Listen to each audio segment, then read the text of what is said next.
এটা পরিষ্কার হাদিস। নবীজি নারীদেরকে বলছে তোমরা বেশি বেশি দান করো। আরেকটা হলো ব্যবসায়ীদের, যারা ব্যবসা করে, নবীজি বলছে তাদেরকে তোমরা বেশি বেশি দান করো। এবং দুইটা কারণ বলছে।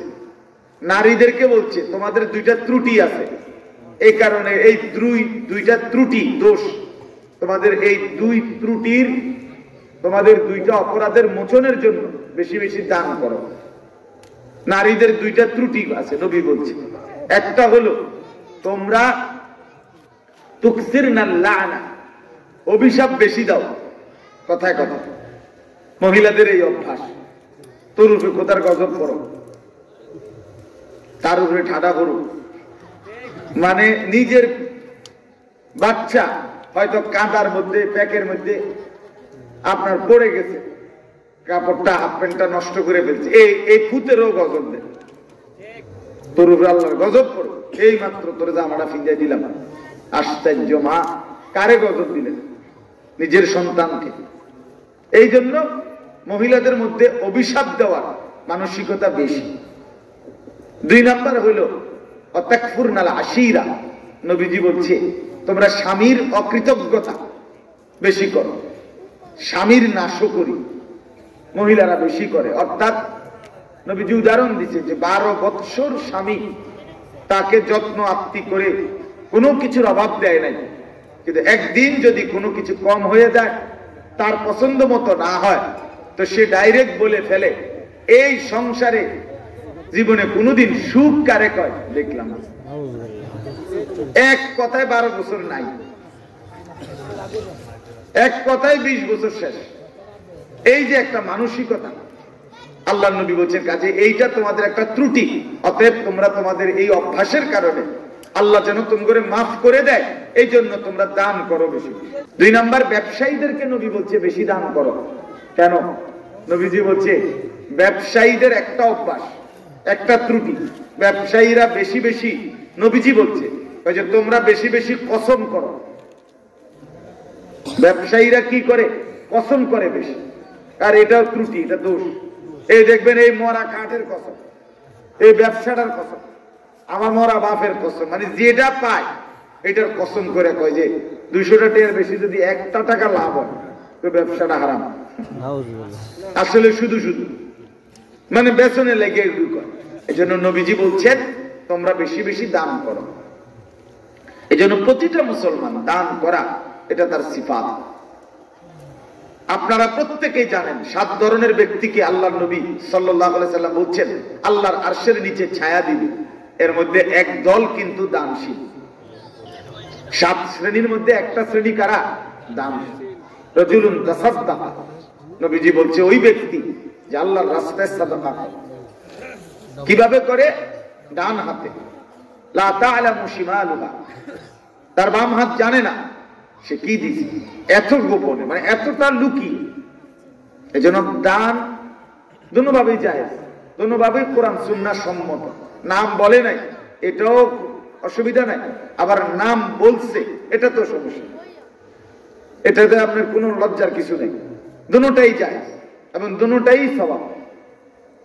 না বললেও কোনো অসুবিধা নাই, বললেও কোনো অসুবিধা নেই। আল্লাযীনা ইউনফিকুনা ফিস সাররা'i ওয়াদ দাররা, দুঃখের সময় দান, সুখের সময় দান। আল্লাহ বলছে জান্নাতি বান্দার পরিচয় সে সর্বদাই দান করে। সুখে বেশি দিবে, কম থাকতে তো কমই দিবে। কখনো 100 টাকা দিল তো আজকে 10 টাকাই দেব, অসুবিধা কি? কখনো 50 টাকা দিছে তো আজকে 2 টাকাই দেব। 2 টাকার কি কোনো সওয়াব নাই? কথা বলেন না কেন? এক পয়সার কোনো সওয়াব নাই? সওয়াব আছে। নবীজি বলছে তোমার কাছে কিচ্ছু নাই তো একটা খেজুর আল্লাহর রাস্তায় সাদাকা করো। ওয়ালাউ বিতামা, খেজুর। নবীজি বলছে খেজুরও নাই তো ওয়ালাউ বিশাক্কি তামা, খেজুরের যে ভিতরে দানাটা আটি, খেজুরের দানা আছে না, ওইটা পরিমাণ কিছু আল্লাহর রাস্তায় সাদকা করো। এরপরে নবী বলছে এটাও নাই, এই খেজুরের আটি এত ছোট্ট কিছুও নাই, তা এক কাজ করো, নবী সাল্লাল্লাহু আলাইহি সাল্লাম বলেন ফাবি কালিমাতিন তাইয়্যিবা, কাউকে একটা ভালো কথা বলো, তাহলে এটাও আল্লাহর রাস্তায় সাদকার সওয়াব হবে। ভালো কথা, ভাই নামাজ পড়েন, ভাই আল্লাহরে ডাইকেন, এই বাবা গুনাহ ছেড়ে দেন। ছেলেটাকে বলেন বাবা মদের আড্ডা ছেড়ে দাও, জুয়ার আড্ডা ছেড়ে দাও। একজন ছেলেকে বলেন, এইভাবে বলা ভালো কথা, প্রতিটা ভালো কথা। কুল্লু মারুফিন সাদাকা, প্রত্যেকটা ভালো কাজ আল্লাহর রাস্তায় সাদাকা। এই জন্য ভালো কথা অনেক বড় নেওয়া। আপনি বলেন আমার কথা শুনবো কে? আপনার কথা তো আমি সবাইরে বলতে বলি নাই, আপনি একজনকে বলেন। কথা বুঝছেন কিনা আমার? এটা আল্লাহর কুদরত। কেউ 10,000 লোককে বলবে, কেউ 1000কে বলবে, কেউ 100 জনকে বুঝাবে, আপনি একজনকে বুঝাবেন, সমস্যা কি? প্রত্যেকে বক্তা হইতে হইব, ওয়াইজ হইতে হইব, জরুরি এটা? আরে বলেন না জরুরি, কিন্তু আল্লাহর কথা প্রত্যেকে বলা জরুরি, প্রত্যেকেই বলা। আপনার স্ত্রীকে বলেন, আপনার ছেলেটাকে বলেন, আপনার মেয়েটাকে বলেন, যাকে তাকে আপনি অল্প কথা বলেন, সামান্য বলেন। বলে আমার কথা শুনে না, যেমন আমি প্রত্যেক দিন বলি ফেরিওয়ালা, আমরা ফেরিওয়ালা। ফেরিওয়ালার নিয়ম কি? ফেরিওয়ালার নিয়ম হলো ফেরিওয়ালা জানে তার প্রতি ডাকে কাস্টমার আসে না। কথা বুঝছেন? ফেরিওয়ালা যখনই তার মালের ঘোষণা দেয় লগ লগ কি কাস্টমার আইয়ে না, কাস্টমার আসে না। ফেরিওয়ালা সে বলতে থাকে, সে জানে হয়তো এই গল্লিতে 50 বার যদি কই বালতি বালতি বালতি বালতি, কেউ বলতেছে না, ডাকতেছে না, কিন্তু সে বলতেই থাকে, বলতেই থাকে, বলতেই থাকে। হতে পারে 50 বার বলার পরে কেউ একজন সাড়া দিছে, চাই ভাই কেরুম বালতি, তাহলে সে ওই একজনের আশায় আগের 50 বার বলতেছে। এজন্য আমরা ফেরিওয়ালা, মোমেন ফেরিওয়ালা। আমাদের দায়িত্ব। আপনার ছেলেটা শুনে না সেটা অন্য কথা, আপনি বলেন কিনা সেটা হলো দেখান। আপনার মেয়েটা পর্দা করে না, আরে ঠিক আছে, কিন্তু আপনি বলতেছেন কিনা সেটা দেখার বিষয়। আপনার স্ত্রী নামাজ পড়ে না, পর্দা করে না, বলে আমি পর্দা করে না দেখা এলে আর অঙ্ক কই না, নামাজ পড়ে না দেখে ওনার বলি না, তো হেও পড়ে না আমনেও কর না, তো হেরে নামাজি কে বানাবে? তোমার কথা বলেন না, হেরে নামাজি বানাবে কে? তো সেও নামাজ ছেড়ে দিছে, আমনেও বলা ছেড়ে দিছেন, তো ঠিক করবো কে কারে? এটা সাংঘাতিক ব্যাপার, এটা বুঝতে শিখেন। এজন্য আমরা প্রত্যেকে এই সিফাত, এই বৈশিষ্ট্য নিজেদের তৈরি করা দরকার। বাবা নিজেকে সাধারণ ভাবলে হবে না। আমি সাধারণ মানুষ, আমি গ্রামের মানুষ। আমি বললাম আমার এই কথাটা আপনারা মনে রাখেন, কম দিবেন কোনো অসুবিধা নেই, কিন্তু দান করতে কখনো বাধা পিছপা হবে না, কোনো সময়। প্রয়োজনে ভালো কথা বলুন, এই যাও এটা না দিতাম না, না ওই যে পাবি কালিমাতিন তাইয়্যিবা। একজন হাত পাচ্ছে আপনার কাছে নাই, ঠিক আছে, কিন্তু তাকে আপনি তুচ্ছ করবেন না, কারণ তারে আজকে আপনার কাছে হাত পাচ্ছে এই দুর্বল বানাইছে যিনি, সেই তিনিই আপনাকে সবল বানাইছে। কথা বলেন না কেন? একই মালিক, কাজে যিনি তারে দুর্বল বানাইয়া আপনারা এখন সবল বানাইছে, তিনি যেহেতু এটা করতে পারছেন, তিনি এটার উল্টাটাও করতে পারেন। কথা বলেন না কেন? পারবেন কিনা বলেন না কেন? চিরেই এমন দিন আসবে যেদিন আপনি হাত পাতবেন, সে দেবে, সে দিবে। এই জন্য কোনোভাবেই দান করতে পিছপা হবেন না। আজকের জন্য শুধু বলতেছি না, এটারই আমি একটু বাড়াইয়া কইলাম, ওয়াজের মতো বানাই নিলাম আপনাদেরকে। এটা একটা সিফাত, মুমিনের বৈশিষ্ট্য।